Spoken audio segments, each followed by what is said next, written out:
right, easy bakers, so today we're going to be doing a highly requested video on how to infuse a red velvet box cake.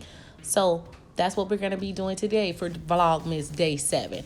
If you haven't already, follow me on Instagram at Daverney Freeman, and let's go ahead and be gang by hitting that subscribe button. So let's jump into the video. So with any box cake, you want to make sure that you have all of your ingredients prepped out. That includes having your oven preheated in your whatever pans you're going to be using, buttered and floured very well, so that can prevent all of the sticking that we want to avoid. Alright, so using my box cake hacks, I do have a video on that, and I will leave that in the description box as well as the iCards as well. But instead of water, I will be using whole milk. And instead of vegetable oil that the box says, I will be using butter. Now that is regular salted butter, but this butter right here is the butter that you like.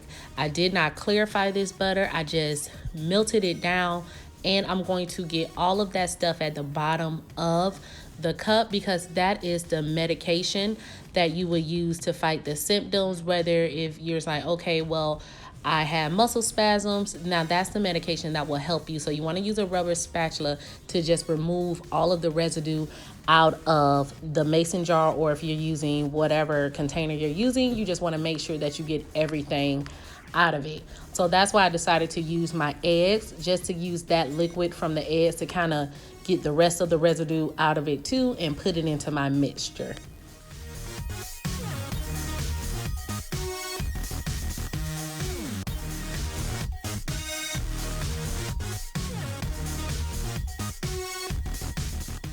So now I'm just going to follow the directions on the back of the box. I'm going to add my eggs into the large bowl, and I'm going to use my handheld mixer on medium, and I'm just going to go ahead and mix that all together.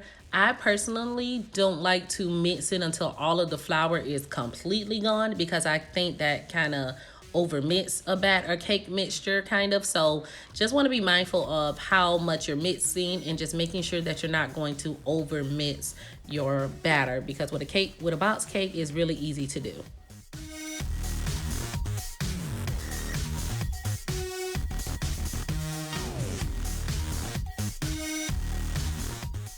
Alrighty, so you're just gonna do the next steps, which is just pour it into your prepared baking sheets. I use a 9-inch brown baking pans, and I'm just going to evenly put this cake mixture in both of the pans, definitely shaking out those air bubbles, using some type of wooden strewer or something like that just to get those air bubbles out of your mixture. And you're gonna sit it in the oven and put it on whatever temperature the box tell you to put it on, but check it. If it says 25 minutes, I will put my timer on like a 22 minutes and stay in the kitchen and just watch it to see if it's gonna get overdone. So box cakes, baby, you gotta watch them, okay? So, and something else I like to do, since this is infused, I get that rubber. Y'all think I'm gonna mess with my rubber spatulas and getting all the whole bowl, but baby, you better get this entire bowl, because I know the person that I'm going to be giving this cake to, they want all of their stuff. So I'm going to give them all of their stuff. You feel me?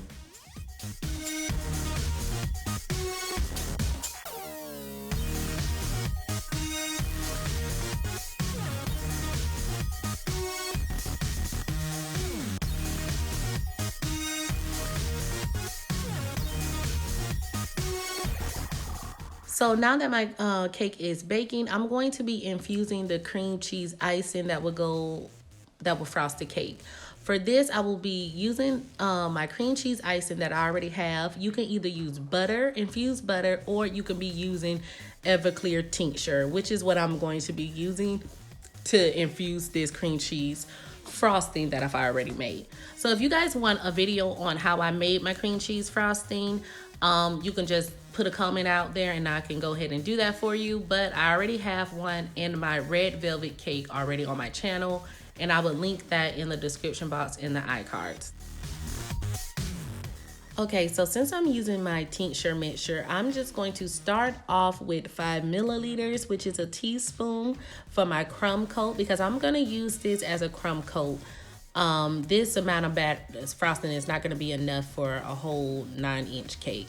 So I add a little bit of the tincture at a time, just because this ingredient is kind of my main ingredient. So I don't want to add everything to it. And if there's a mistake, you can't really correct it. So you can always put more in. You cannot take away what you have already added into it.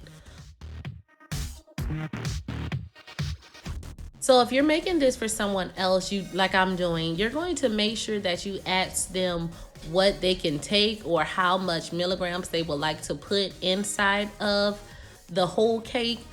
When it comes to calculations, just like yourself, you want to make sure that you're not going to be overdoing it where you're stuck like a zombie, or you're not going to really like it. So you need to adjust your calculations to you personally.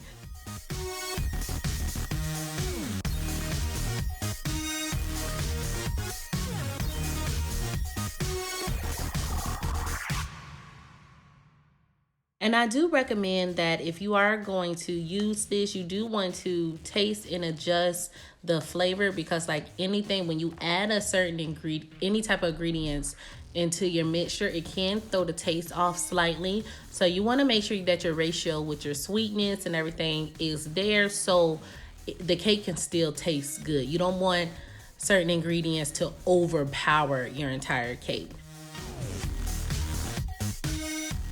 So that's pretty much it with the video. I'm just going to be adding this tincture to this crumb coat, and I'm going to just put that on my cake. I'm not going to show how I decorate the cake in the video, but you guys get the gist of what you need to do. You can decorate your cake however it is you want to decorate your cake. I'm using the same techniques.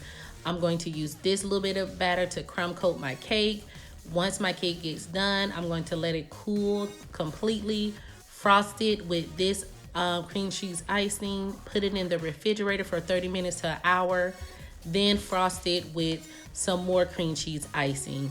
So this batter had a teaspoon, and the second batter, which will be a full cream cheese frosting, will have a teaspoon and a half in it. So that's all I'm going to be doing. Decorate my cake the way I want to decorate cake, adjust my flavors to what I think it needs to happen, and that's pretty much it. So thank you guys so much for watching this video. I really do appreciate you.